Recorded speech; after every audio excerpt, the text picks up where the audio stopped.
ইরানের পররাষ্ট্রমন্ত্রী Abbas Araghchi বলেছেন, যুক্তরাষ্ট্র কোনো সতর্কতা ছাড়াই আন্তর্জাতিক জলসীমায় থাকা ইরানি যুদ্ধজাহাজে হামলা চালিয়েছে। এই হামলার ফলাফল যুক্তরাষ্ট্রকে ভোগ করতে হবে। ইরানি যুদ্ধজাহাজটির ভারতে নৌবাহিনীর অতিথি ছিলেন।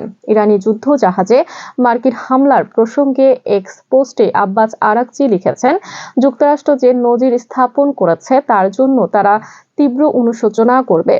বুধবার শ্রীলঙ্কার দক্ষিণ উপকূলে IRIS এর দিনা নামের ইরানি যুদ্ধজাহাজে সাবমেরিন থেকে হামলা চালায় যুক্তরাষ্ট্র। এতে জাহাজটি ডুবে যায়। শ্রীলঙ্কার কর্তৃপক্ষ বলেছে, এই ঘটনায় তারা 87 জনের লাশ উদ্ধার করেছে।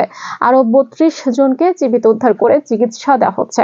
জাহাজটিতে 180 জনের মতো আরোহী ছিলেন বলে ধারণা করা হচ্ছে।